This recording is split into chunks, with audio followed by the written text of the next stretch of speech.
Então vamos lá, né? Mais uma sessãozinha aí, respondendo o Anki. Tenho só 40 perguntas de cirurgia, depois vou fazer. Então vou fazer uma sessão de perguntas de cirurgia e outra sessão de perguntas de GO. Complicações da diverticulectomia mais miotomia. O que pode acontecer aqui?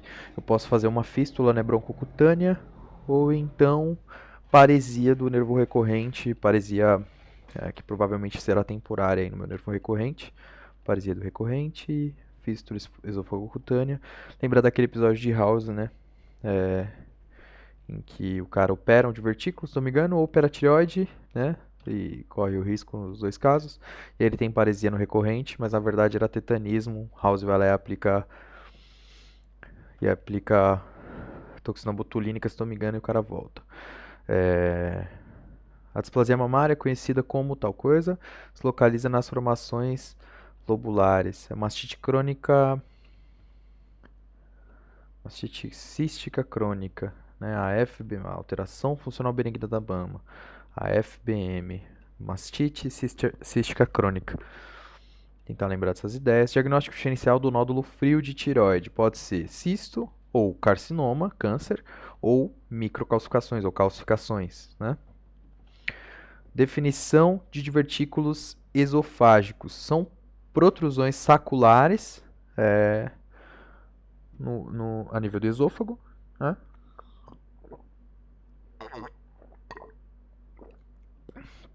Na parede esofágica de natureza adquirida. Tem que lembrar desse termo aí das ideias de natureza adquirida. Vou colocar para repetir até a gente gravar. Sintomas vasculares do bócio subexternal. Sintomas vasculares, eu vou citar só o mais. Bom. Síndrome de veia cava superior, síndrome da veia cava superior, né, com Pemberton na manobra de Maranhão.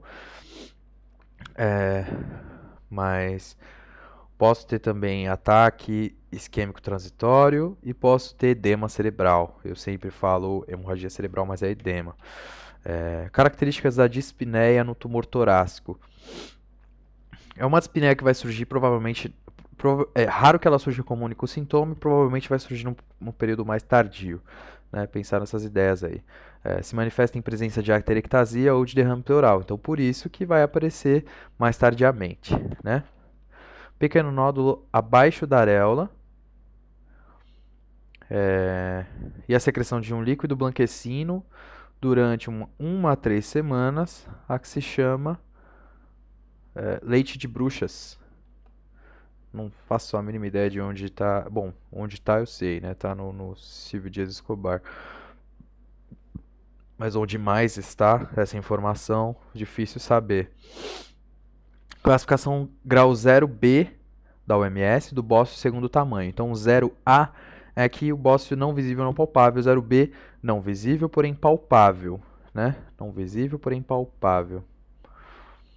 Tireoide evidentemente palpável, agrandável, porém não visível quando exatamente, né? Evidente palpável e agrandado, palpável e agrandado, porém não visível, né? Então nem em posição normal nem em extensão. Essa é a ideia.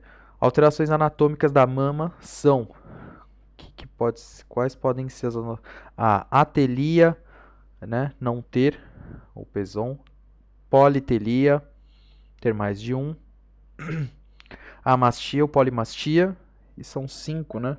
Retração, talvez.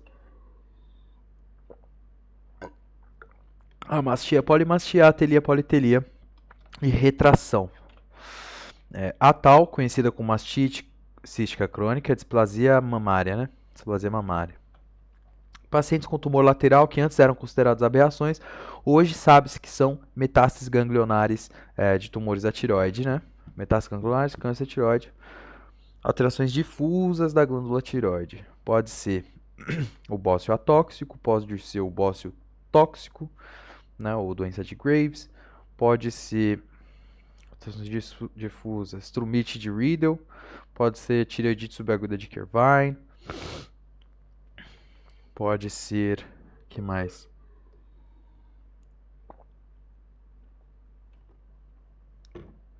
Bosco coloide e o tireoide, né? Esse em que se eu fizer tentativa de tratamento com iodo, radioiodablação, eu vou ter liberação de um monte, vou acabar produzindo uma tireotoxicose meio grave, né? A liberação de um monte de hormônio tireoide. Doença de Graves, tireoide subaqueduta de Kervine, bócio hiperplásico juvenil, que acontece na juventude, e bócio colóideo eutiroide, né? Colóideo é que ele é um bócio que produz, só que ele fica retendo, né? Não libera tudo para a corrente. Tumores malignos da mama têm as seguintes características. Bom, tem tamanho agrandado, consistência um pouco dura, tem bordes irregulares, tem formato irregular, né, não é redondeado, tem na radiografia, né, que no caso é a mamografia, radiografia da mama é mamografia. Na mamografia eu tenho uma lesão que é menor do que a lesão que eu palpo, né? Tamanho radiológico menor do que o tamanho clínico, bordes regulares, densidade radiológica não uniforme, microcalcificações. Paciente com bócio colóide ou tireoide administra iodo radioativo e induz Wolff-Chaikoff. Eu acabei de falar sobre isso, né? Então isso é falso. Se eu administrar iodo radioativo, eu vou induzir tireotoxicose, né? É George Basedow, o efeito de George Basedow. Induzirei Basedow por iodo. Classificação, escrevi classificação como se escreve com S só, como se escreve em espanhol, do hipotireoidismo segunda idade. Eu posso ter o cretinismo, né? O hipotireoidismo do RN ou infantil e o hipotireoidismo do adulto, certo? Um processo pneumônico não muito bem aclarado com evolução típica, imagem radiológica pouco característica em uma pessoa de idade, deve fazer pensar em carcinoma broncogênico, né? Câncer bronquial. Bócio atóxico. Quais são as principais causas do bócio atóxico? A principal bócio atóxico é a deficiência de iodo, né? Baixa ingesta de iodo, deficiência de transportador de iodo, deficiência de peroxidase, defeito na síntese. Os cachorros latindo aqui. Características da dor torácica no tumor torácico. A dor torácica que vai surgir para mim vai ser uma dor não exatamente contínua, né? Num primeiro momento. E aí, se eu tiver o paciente se apresentando já com dor contínua, a gente pode pensar que é uma lesão mais grave, né? Com pior prognóstico. Sintoma de mau prognóstico, né? Invasão da pleura. O tal coisa constitui um sinal radiológico precoce de câncer broncogênico. Enfisema localizado. Enfisema localizado, se tiver uma zona ali de enfisema redondo ali, né? Sinal precoce de sinal radiológico precoce de câncer broncogênico, lembrar que não tem lesão patognomônica, né? Principais agentes da tireoidite aguda é o streptococo hemolítico, streptococo pneumoniae e o Staphylococcus aureus. Staphylococcus aureus. Hipertireoidismo com bócio difuso, Basedow é mais comum à população jovem. Dentre os motivos do derrame areolar mamário sanguinolento estão os malignos benignos. Os benignos podem ser, o que pode fazer sangrar a mama? Mastite, papiloma intraductal, né? Lesões benignas. Papiloma intraductal, displasias, fibroadenomas, mastite. Tratamento da doença de Graves, um sintomático, um muda curso. Então, sintomático beta-bloqueador, né, para segurar os efeitos de descarga adrenérgica ali. Bom, eu não tenho descarga adrenérgica, eu tenho um metabolismo exageradamente acelerado. E o budacurso, que é o metimazol, né? Propiltiracil pode ser usado também, e a gente vai reservar ele para casos em que o paciente não suporta metimazol ou para casos em que eu vou tratar gestantes do primeiro trimestre. Dor mamária que aparece na segunda metade do ciclo chama-se mastodínia. Paciente com tireotoxicose, TSH suprimido, T4L elevado. Solicito cintilografia com o seguinte padrão, né? E aí eu tenho captação difusa da glândula, captação difusa da glândula com tireotoxicose suprimindo o TSH, é doença de Graves-Basedow. Principais causas de hipotireoidismo primário, a principal é tireoidite de Hashimoto, né? Depois eu posso ter a tireoidite subaguda de Kervine, eu posso ter o hipotireoidismo induzido por medicamentos como o lítio ou a amiodarona. Eu posso ter hipotireoidismo primário, eu posso ter deficiência de iodo, né? Autoimune.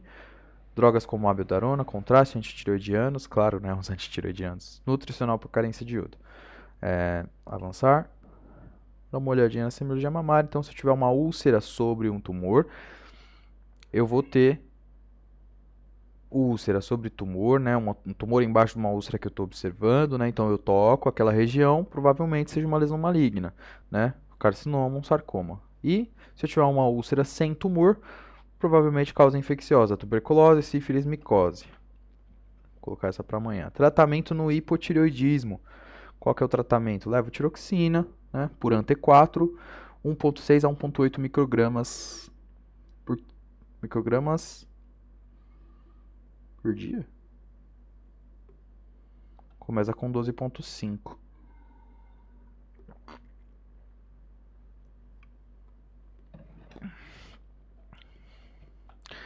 Procedimento de eleição para tratamento de vertículo maior do que 4 centímetros. Então, lembrar aqui, o intermédio, bom, sugere o Elias, né? O intermédio a gente vai fazer de verticulopexia. O maior do que 4 centímetros eu vou fazer de verticulectomia com miotomia do músculo cricofaríngeo. E se for menor do que isso, com uma luz pequena ali do divertículo, eu vou fazer só a miotomia, já é suficiente para resolver o problema do paciente. Por quê? Porque não já fazer a diverticulectomia? Para maior risco de fístula broncoesofágica, né? Struma ovário se denomina a condição em que há depósito, não é? Em que há tecido tireoide nos ovários. 3 drogas podem causar tireoidite: interleucina 2, alfa-interferon e amiodarona. Tem várias outras, né? Lítio, por exemplo. Mas interleucina 2, alfa-interferon e amiodarona. Procedimento de eleição para tratamento de divertículos de tamanhos médios. Tamanhos médios, claro. De tamanho médio. Divertículos de tamanho médio. Procedimento de eleição é a diverticulopexia mais a miotomia do músculo cricofaríngeo, né? Como fica interessante. E aí, prende na face pré-vertebral. Essa diverticulopexia, não vou ficar... Como é que vai manter ele sustentado nela para cima? Mas prende na face pré-vertebral, claro. Vou até colocar aqui em negrito e azul. Isso aqui vem do Schwartz. Paciente com T4L baixo, TSH normal. T4L baixo e TSH normal? Bom, se o T4 está baixo, era para eu ter esse TSH aumentado, né? Era para eu ter esse TSH aumentado. Ou seja, o TSH não está conseguindo aumentar, por quê? Provavelmente o problema é na hipófise, né? O mais provável. E qual que é o problema na hipófise mais provável? Ou ela foi radiada, eu vou ter história, ou tem um tumor lá. Então, diagnóstico e conduta investigativo. Diagnóstico presuntivo aqui é tumor de célula túrcica. E a conduta investigativa é eu fazer ressonância magnética da célula túrcica, né? Hipotireoidismo central, hipotireoidismo secundário, ressonância magnética de célula túrcica. Divertículo epifrênico surge acima do esfíncter esofagiano inferior, né? Por em cima do esfíncter esofagiano inferior. Bócio difuso e tóxico é sinônimo de doença de Graves. Sobre a semiologia mamária, dá uma olhadinha. Relacionado com menstruação, cíclicos, mastogine e displasias, ou não relacionado, dor por contusão, que vai ser a nossa esteatonecrose, dor pós-abscesso, dor em cicatriz, artrose de coluna, excesso de peso mamário. A artrose de coluna vai doer na mama, bom, é uma possibilidade, né? Excesso de peso mamário, eu imagino que não vai doer na mama e sim na coluna em si. Classificação grau 0A da OMS do bócio segundo tamanho. 0A, não palpável, não visível. Distúrbio tiroidiano secundário, aquele que tem origem na hipófise. Tumores primários mediastino. Pode ser o timoma, condroma, fibroma, lipoma. Certo? Mediastino posterior, né, o tumor neurogênico. Características da tosse do tumor torácico. A tosse provavelmente vai ser o meu primeiro sintoma, é o sintoma mais frequente, né? Ela pode estar acompanhada, por exemplo, de hemóptise, ela pode estar acompanhada de dispneia.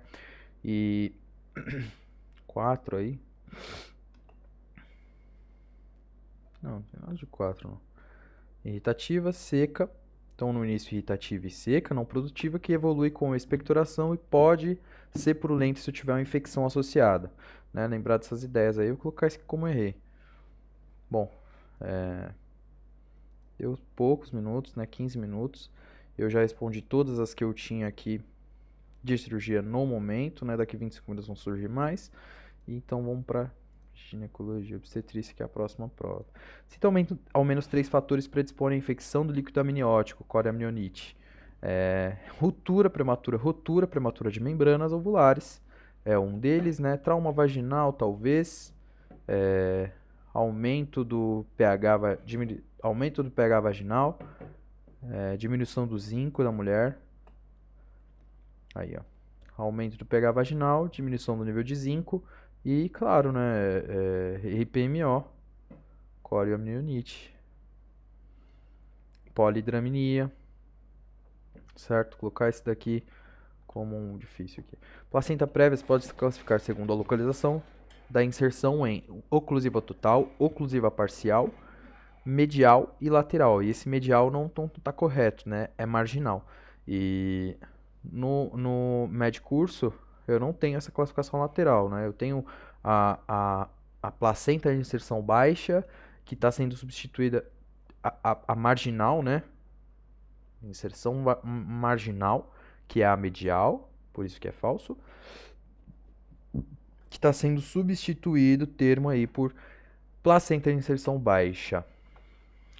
Paciente com história de aborto habitual, grávida de 22 semanas com diagnóstico de incompetência cervical. Qual que é a conduta? Conduta é cerclagem, né? Conduta é cerclagem. Eu vou fazer cerclagem.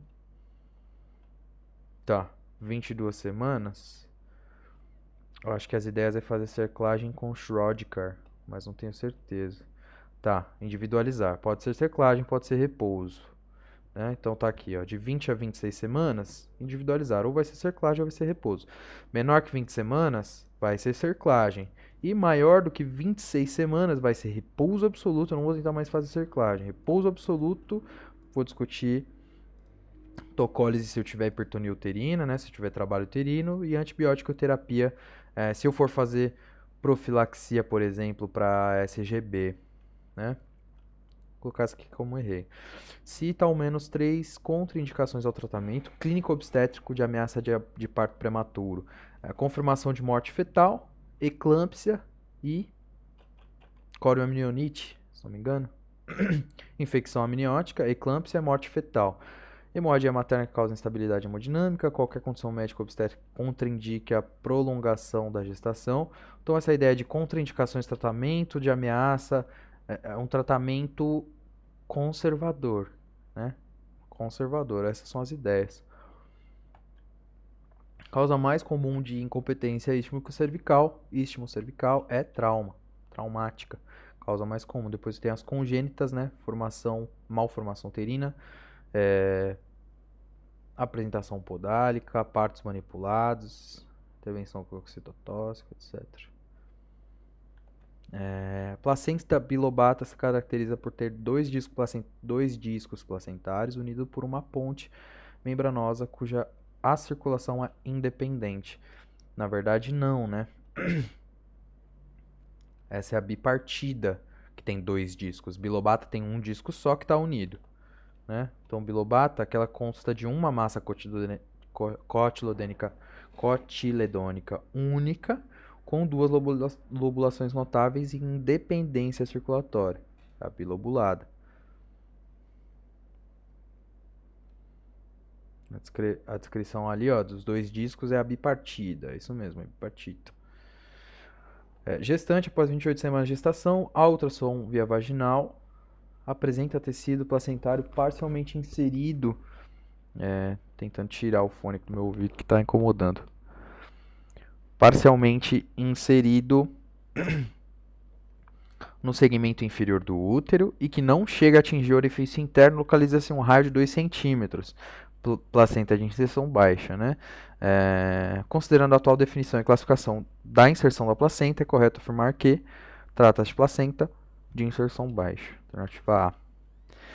Paciente com história de aborto habitual, grávida de 28 semanas e com diagnóstico de incompetência istmo-cervical. Conduta, aí sim, né? Repouso absoluto, discutir tocólise se eu tiver hipertonia uterina e antibiótico terapia. Então, repouso absoluto é a conduta. Vamos colocar bom esse. Paciente multípara, doble cesariana anterior, gestante de 34 semanas, que nos últimos 2 dias apresentou sangrado uterino vermelho brilhante, que inicia e para de forma espontânea recorrentemente. Isso aqui é diagnóstico de placenta prévia. Não refere contrações uterinas e não refere dor, considerando as características clínicas, marca a opção que descreve o diagnóstico presuntival mais provável. Placenta prévia. Cesárea anterior, macrosomia fetal e multiparidade extrema, né? Multiparidade pensando aqui em trigemelar, são fatores de risco para aparição de ruptura uterina. Sim, né? Tudo que aumenta a pressão, né? Aumentou a pressão. Bom, cesárea anterior estabelecia um útero débil, útero fraco. Um útero que tem um ponto fraco. Então, esse vai ser o ponto de ruptura. Macrosomia fetal, estou aumentando a pressão intrauterina. E multiparidade extremas também estou aumentando a pressão intrauterina. Opções de tratamento cirúrgico para incompetência istmico-cervical. Eu tenho 4 possibilidades, né? Técnica de McDonald, técnica de Schrodikar, técnica de Espinosa, não sei, se não me engano, e técnica de Espinosa Flores, né? E técnica de Burry Dupri, sei lá, Benson Durfee, que é abdominal. Bom, é importante lembrar que ela é transabdominal, né? Só para dar uma olhadinha aí, né, de como faz o McDonald, que é o mais utilizado. Senão se dispõe de cinta de Mercilene, que é aquela cintinha que a gente viu, parece um cadarço. Pode usar Prolene, Vicryl, nylon ou seda. Completa o seguinte conceito: a diminuição da circulação materno-fetal traz como principal consequência a hipoxia fetal, e aí sofrimento fetal agudo e aí morte fetal. Gestante 26 semanas com achado de altura uterina menor que percentil 10, diagnóstico presuntivo e conduta diagnóstica. 26 semanas, achado de altura uterina menor do que percentil 10. Conduta diagnóstica que vai ser fazer eco, né, para observar os parâmetros fetais, eco Doppler para observar a artéria uterina, para observar a cerebral média, para observar algumas artérias que são importantes, o ducto venoso, a atividade cardíaca fetal. Mas diagnóstico presuntivo aqui é restrição do crescimento intrauterino. Agora, precoce ou tardio, menor do que 31 semanas, se não me engano, é precoce, né? Então, restrição do crescimento intrauterino precoce. E outra ideia aqui que é importante pensar sobre é a ideia da simetria, né? É a ideia da simetria. Então, eu vou observar se esse bebê só perdeu peso, né? Ou se além de peso, né? Porque 12, 24, sim. Se ele só perdeu peso, ou se além de peso ele perdeu outras medidas também, né? Perdeu outros parâmetros. Então, RCU, ecografia obstétrica é a conduta diagnóstica. Quero estimar o peso fetal, exatamente, maravilhoso. Enquanto a indução do parto e a conduta farmacológica a adotar, podemos dizer que para a maduração cervical utilizamos oxitocina e para indução de contrações uterinas e assim o trabalho de parto usamos misoprostol. E na verdade não, né? Eu uso oxitocina para a indução de contrações. e o misoprostol para a maduração cervical. Tanto que o misoprostol é usado intravaginal, né? Que foi o que a gente... Que é o que a gente que se usa... não quero falar sobre isso. Com relação ao Cetotec. Com relação ao cordão umbilical, este pode variar de tamanho, forma e inserção, sendo essas condições que, em alguns casos, induzirão a sintomatologia da grávida e sofrimento fetal com repercussões ao recém-nascido. Ao respeito do cordão umbilical, também pode-se afirmar que a anomalia circular do cordão é mais frequente abarcando o tórax do feto. Não, a anomalia circular do cordão é mais frequente abarcando o pescoço. Inclusive, traz sofrimento fetal agudo, importantíssimo. No cordão gelatinoso, se observa a diminuição do diâmetro da estrutura com aumento do conteúdo gelatinoso. Cordão gelatinoso tem um aumento do diâmetro da estrutura, né? Para que ocorra vasa prévia, é necessária a coexistência de inserção velamentosa do cordão umbilical. Essa pode ser. Cordão umbilical com 45 a 70 centímetros se considera curto e pode produzir hipoxia fetal associada à trombose de cordão. Na verdade, cordão curto é menor do que 30 a 60 centímetros, né? Cordão curto aí tem que entrar nesses parâmetros. Alternativa C, então, certinho. O diâmetro do cordão aumenta, o cordão curto é menor. Parâmetros usados para classificar Hadlock. Há 4 parâmetros, né? O diâmetro biparietal na cabeça, circunferência abdominal, circunferência cefálica e longitude do fêmur, né? A largura do fêmur. E aí estão os exames, ó. Bonito, né?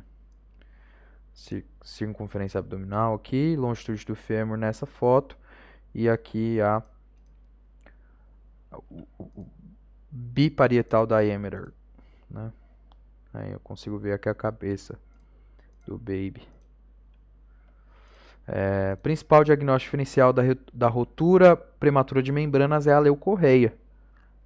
Pode ser uma simples leucorreia. E eu vou... E como é que eu faço esse diferencial, né?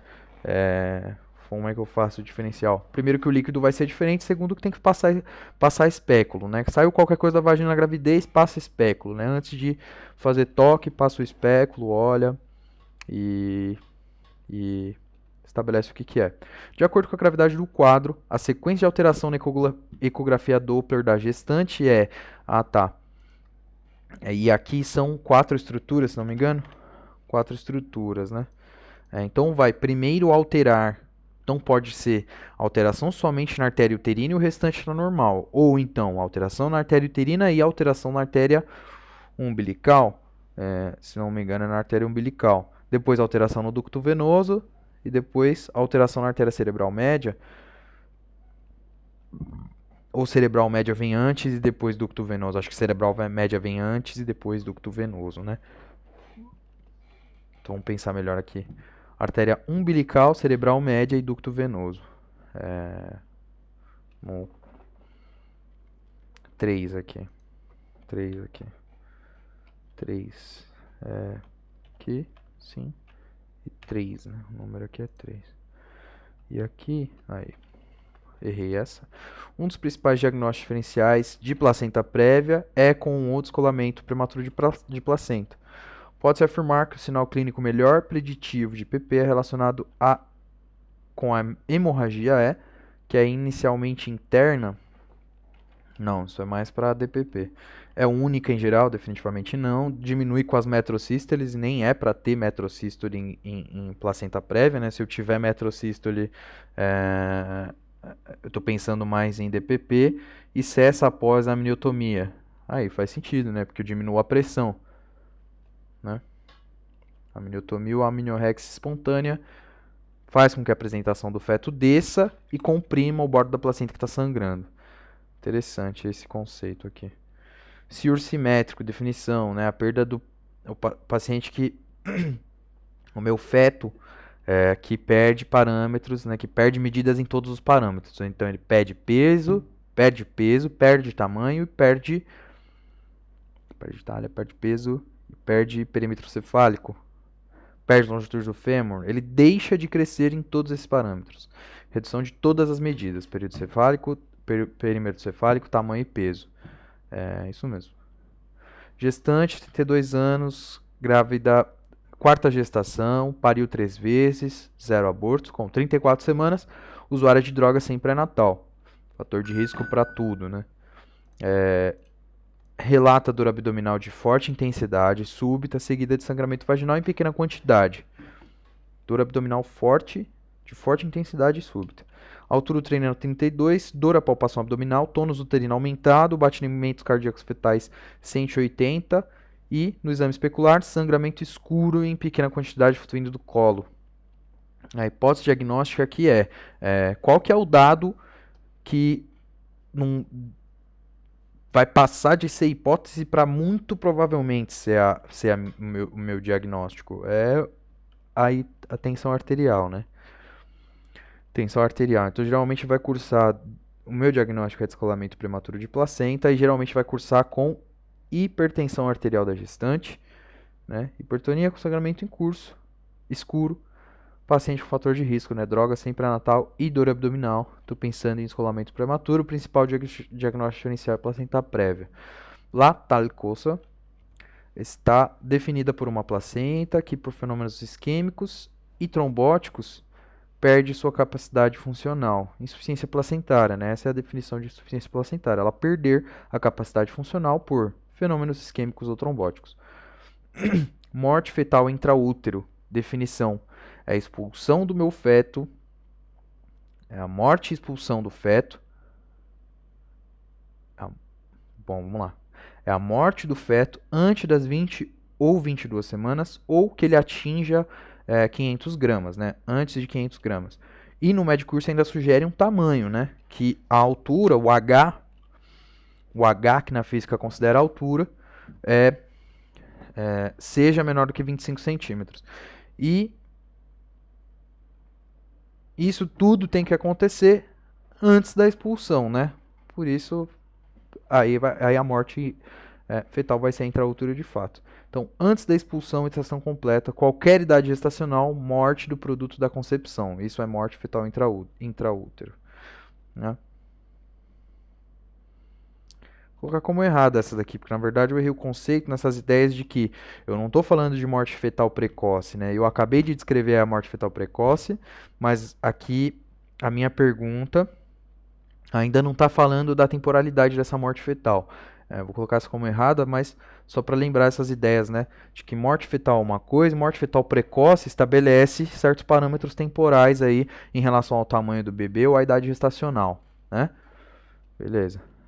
Descolamento prematuro de placenta com inserção adequada caracteriza-se por separação da placenta do seu leito em qualquer idade gestacional. Não é qualquer idade gestacional, né? Isso aqui acontece após a 20ª semana de IG. É acompanhado na maior parte das vezes por atonia uterina. Não, atonia uterina não. Né? Tá rolando hipertonia uterina quando está no descolamento prematuro de placenta. Na maioria das gestações é causado por aumento da pressão arterial materna. Aí tá certa a resposta. Leva à morte materna em cerca de 50% dos casos em gestações a termo. Se isso acontecesse, ia ser uma tragédia absurda, né? 50% dos casos de DPP levasse à morte materna. Quer dizer que a gente não sabe fazer muita coisa. Então é o C, né? A resposta C. CIUR, né? Crescimento intrauterino restrito tem maior incidência na raça negra, se não me engano. Na raça negra. Em mulheres de raça negra. Incidência em mulheres de raça negra. De acordo com o movimento e a conformação do cordão umbilical, ocorre o fenômeno de deslizamento do cordão umbilical ao redor de si mesmo, gerando uma anomalia denominada nó verdadeiro de cordão. Porque pode ter um nó falso, que é só um monte de contorção, mas ele não rodou em torno de si mesmo e formou um nó. Né? Mas rolaram algumas contorções, eu não tenho nó, mas eu tenho restrição do fluxo. Contraindicações de tratamento cirúrgico da incompetência isquímico-cervical. Contraindicações de tratamento cirúrgico. Contraindicações de tratamento cirúrgico. Por que eu não poderia operar esta mulher? Por que que eu não poderia operar essa mulher com McDonald, né? Passando uma linha ali. Colo muito débil, talvez. Vamos ver aqui quais são os... RPMO, dilatação maior que 4. Mas, nossa, muito óbvio, né, cara? É duro você errar uma pergunta desse jeito. Parece que tá cansado, né? Porque se eu tiver RPMO, com certeza eu não vou fechar o... Se eu tiver RPMO, com certeza eu não vou fechar o colo. Se eu tiver dilatação maior do que 4 centímetros, faz sentido eu fechar o colo. Essa mulher vai ter o bebê. Essa mulher está para ter o bebê, né? Infecção intrauterina cervical, hemorragia vaginal de causa não determinada, contratilidade uterina, polidrâmio e anomalias fetais. Né? Mas vamos lá. Dilatação maior do que 4 centímetros, RPMO. Paciente com ruptura prematura de membrana confirmada e idade gestacional de 35 semanas requer conduta expectante com avaliação das condições fetais seriadas. Idade gestacional 35 semanas? Não, né? Aqui eu já vou colocar para nascer, né, esse bebê, na verdade. Então a minha conduta aqui vai ser obstétrica.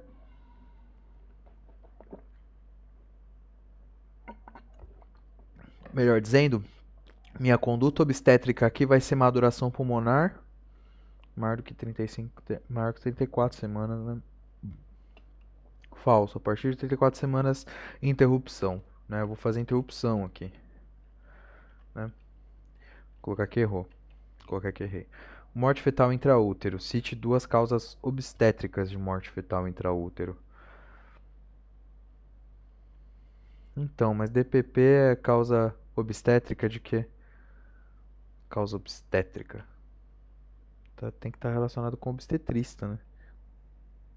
Com obstetra ou obstetrícia. Isoimunização. Também, né? Causa materna. Bom, isoimunização, gestação múltipla, anormalidades da placenta, acidentes do gordão. Ou qualquer erro essa. Vou responder mais duas. Paciente de 31 semanas de idade gestacional chega à sala de emergência se queixando de perda de líquido vaginal e febre, né? Opa. Exame especular revela a saída de líquido amniótico com olor fétido, cérvix uterino com borramento de 80%, dilatação de 2 centímetros e apresentação cefálica. Frequência cardíaca fetal é de 172 latidos por minuto e a PA de 110 por 70. O hemograma realizado de urgência mostra leucocitose com neutrofilia. A melhor conduta para o caso é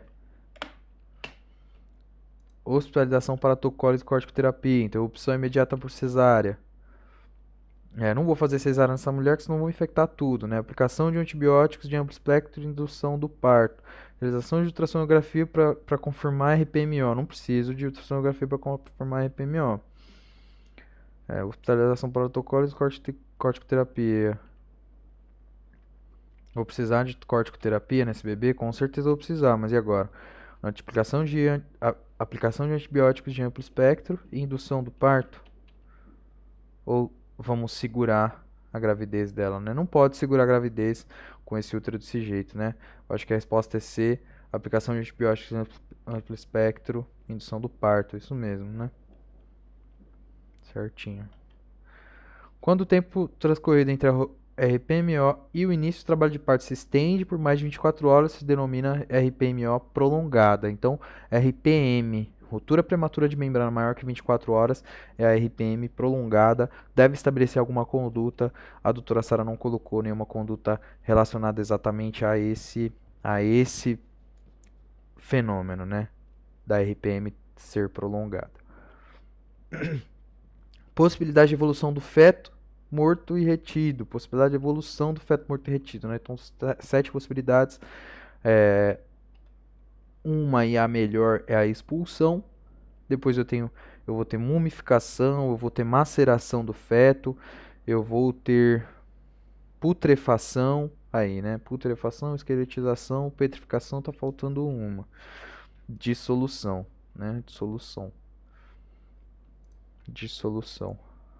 Então vamos deixar menor aqui só pra gente poder ver as imagens.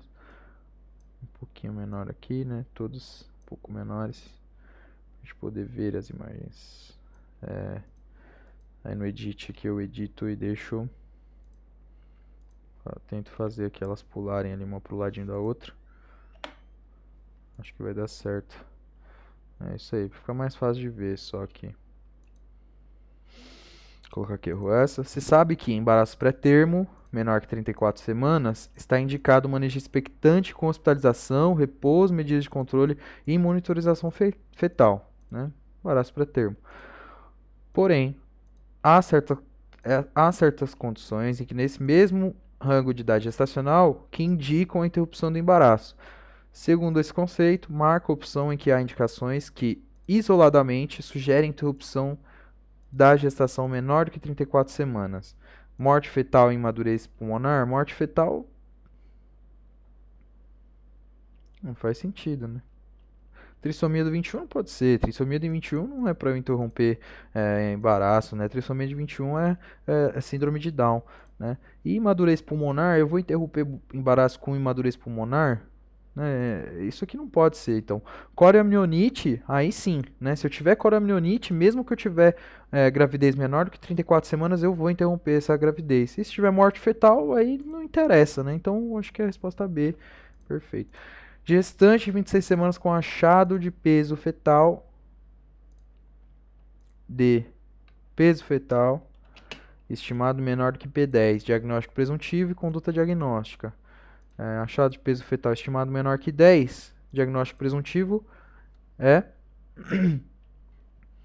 restrição do crescimento uterino ou pequeno, para idade gestacional, normal ou anormal. E aí a conduta obstétrica, conduta diagnóstica é a ecografia obstétrica e eu já vou pedir Doppler, óbvio. Restrição do crescimento uterino, Doppler, fluxometria de artéria uterina e avaliação do líquido amniótico.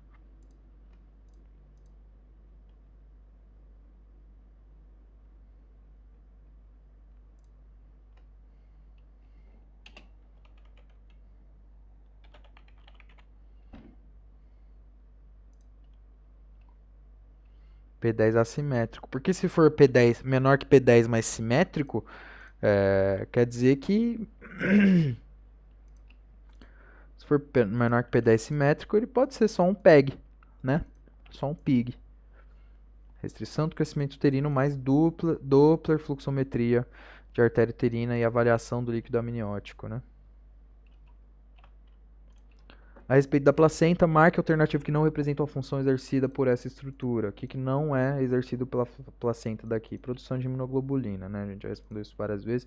Então, a placenta respira, a placenta é uma barreira protetora, a placenta tem responsabilidade pela excreção e secreção hormonal, sim, né? O beta-HCG, progesterona também. Melhor parâmetro para estimar o peso fetal na ecografia é a longitude femoral. O peso fetal na ecografia? Não. É a circunferência do abdômen. Com relação ao desprendimento prematuro de placenta, cita ao menos 3 complicações maternas possíveis. Síndrome de Sheehan, né, no DPP. Pode ser o hipotireoidismo secundário, síndrome de Sheehan. Pode ser útero de Koveler.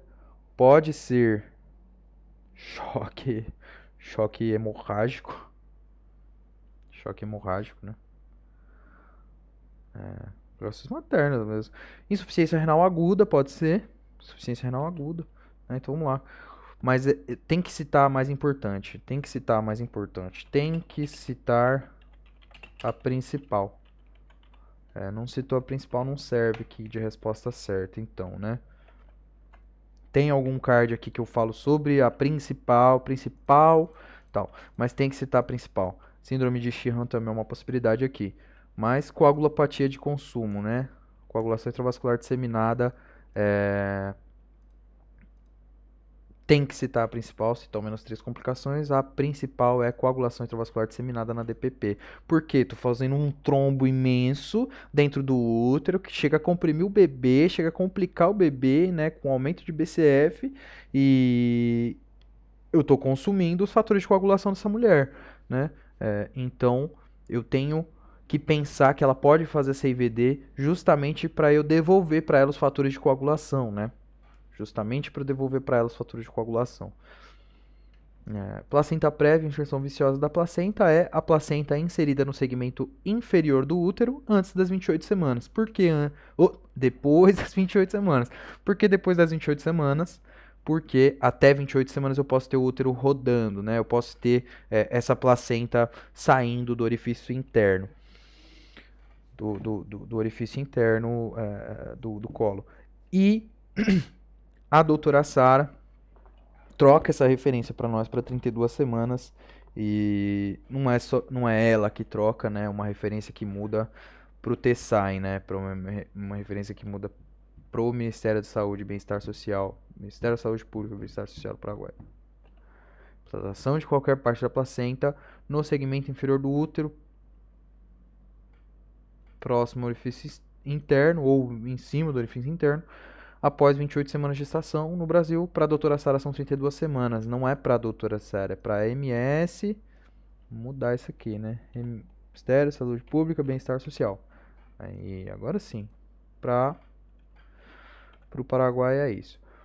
Paciente com história de aborto habitual. Grávida de 22 semanas com diagnóstico de incompetência cervical. Qual que é a conduta aqui? 22 semanas com incompetência isquímico-cervical. 22 semanas. Né?